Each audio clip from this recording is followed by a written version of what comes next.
Hello everybody, what is going on guys? My name is Julian and today we will be planning the budget for January 2025. Today, what our objective is we're going to be planning out systematically the budget and see how much savings that we can technically get from an allowance, and we're going to be trying to make some progress in our financial journey. So for some context, just to let you guys know, I am 22 years old currently, and I do not have a salary. The reason why I do not have a salary is because I am still serving national service, which means you technically do not get to have a salary. You only get an allowance, and the allowance differs from military rank.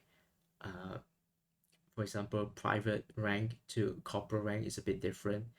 Sergeants and officers are a bit different in terms of the pay. There's also combat pay, meaning that depending on your vocation, you will get combat allowance, meaning that you get more money, but you get more depending on the risk you undertake. So for some context, I do not have combat allowance uh, because my vocation does not fall under the category of that, so I do not have that. However, I am a specialist, meaning that I will get an increased allowance compared to a corporal or corporal first class.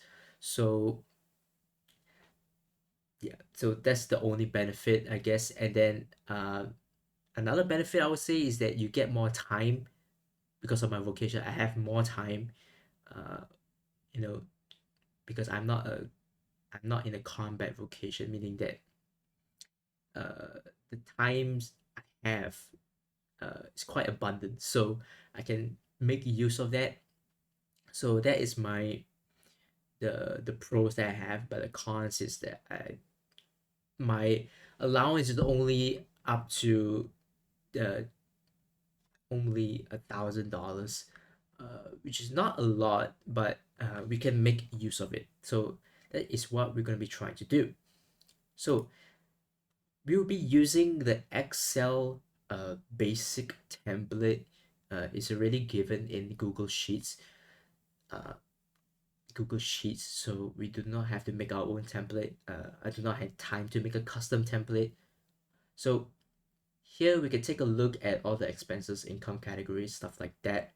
So for your information, my paycheck uh currently as of now is $1,072. The reason why is this amount is because if I remember correctly, you have to pay, or like you signed up for something and then you have to pay like a small amount of money to the I can't remember what it is, but you pay for something until the possibly the end of your national service. So you really have no choice. So this is the, as of now, the current paycheck as a specialist uh, in national service. So that is the paycheck, and there I'm currently putting at savings at zero as the starting balance because we're starting from scratch.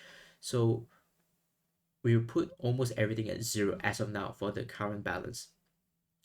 I do not expect any bonus because there is no such thing in the army. No interest.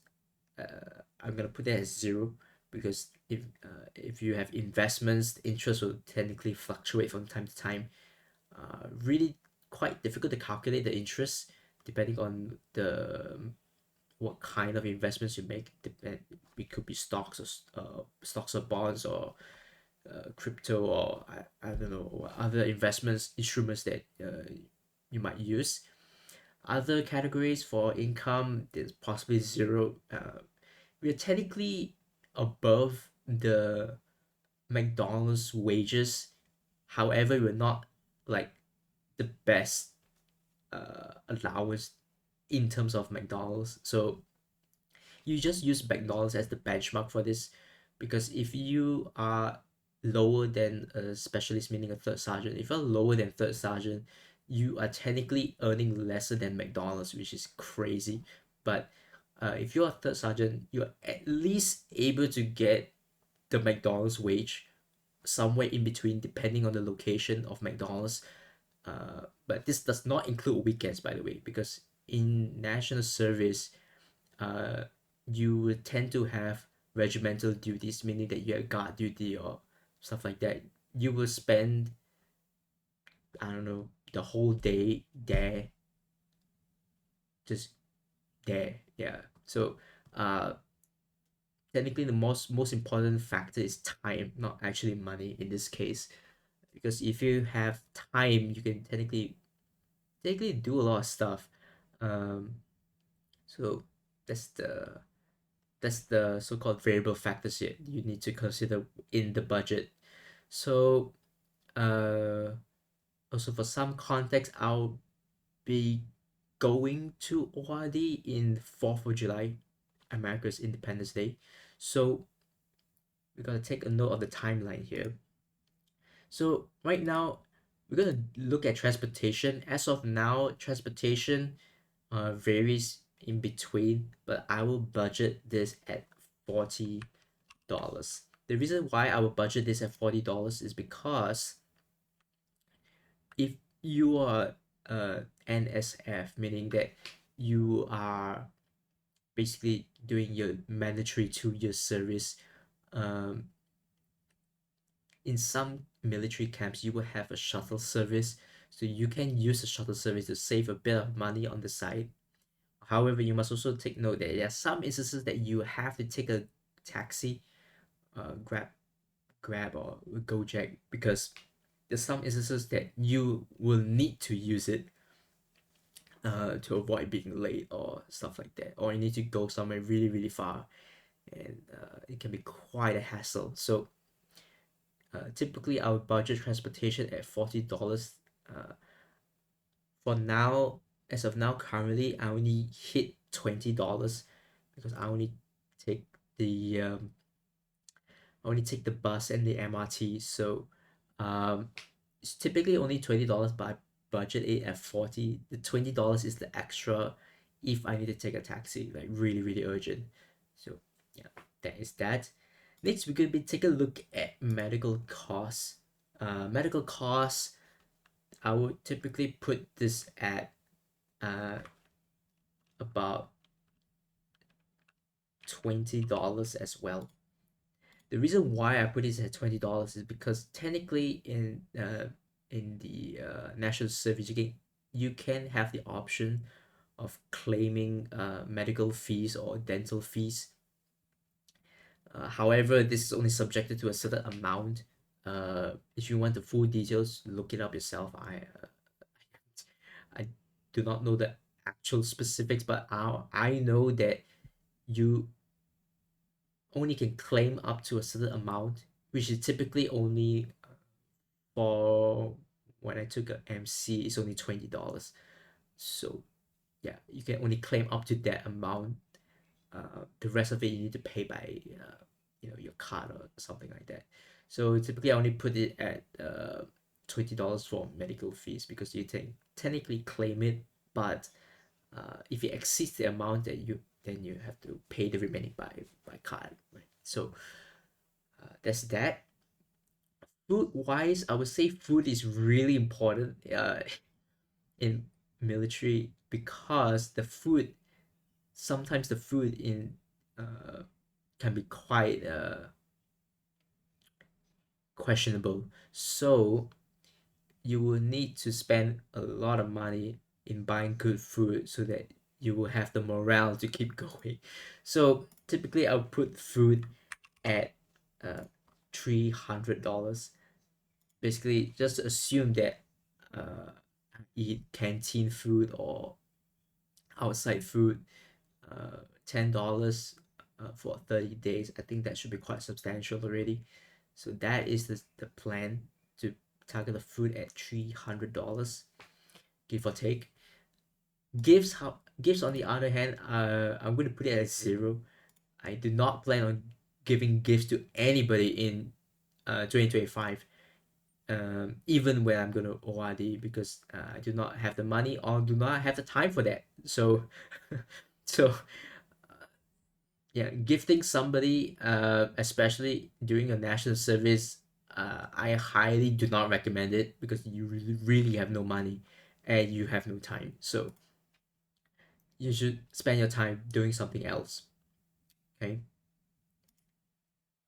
So right. So for personal expenses, this depends if you have subscriptions, stuff like that.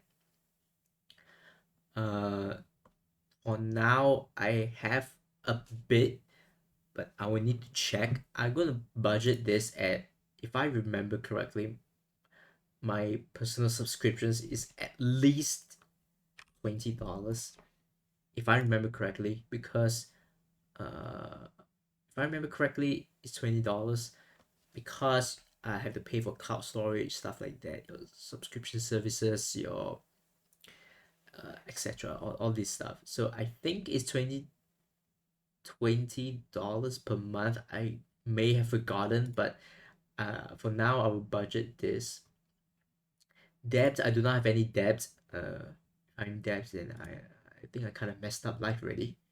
Um, Others I do not have. Utilities, I do not have. I have no pets, which is actually a good thing, because I do not have to pay for anything pet related, uh, which reduces the cost for quite a substantial amount. So right, uh, this is the current budget for January 2025. Starting balance, we start from zero, as I said before, because we're starting from scratch. So we're gonna assume that the starting balance is zero, but of course my starting balance is, I cannot say, because it's confidential, but it's substantial. So all we need to do is just, with this budget, all we need to do is, once we get the the outcome of this, whether or not it's in the green or in the red, then we'll just add it to our current balance, and then we can see the trend that we're going for. Is it a good trend or a bad trend? If it's a bad trend, then we need to work something out, either by reducing expenses or increasing income. But you cannot increase income, technically, because there is a regulation that you're not allowed to uh, earn money while you're doing national service, because that is so called, there's a term for it called moonlighting, and you cannot moonlight, chargeable offense, I think, if I'm not mistaken. So you cannot do that. So the only thing you can do is reduce expenses, which is technically, yeah, there's not a whole lot I can do about it. So the only thing we can technically change is our spending habits. So that is what we're gonna be trying to focus on in January, all the way until I technically ORD on July. And with that, that is about it for the January budget. Nothing special. The only thing that we need to take note is that uh, after we get the budget, we need to spend some time to invest the remaining money into whatever instruments that you're doing. So yeah, that's it. Thank you guys so much for watching. Hope you guys uh have a good next year ahead, and let me know what are your plans for 2025, and what are your financial goals uh for the coming year ahead. And with that, I'll see you in another video. All right, take care, everybody.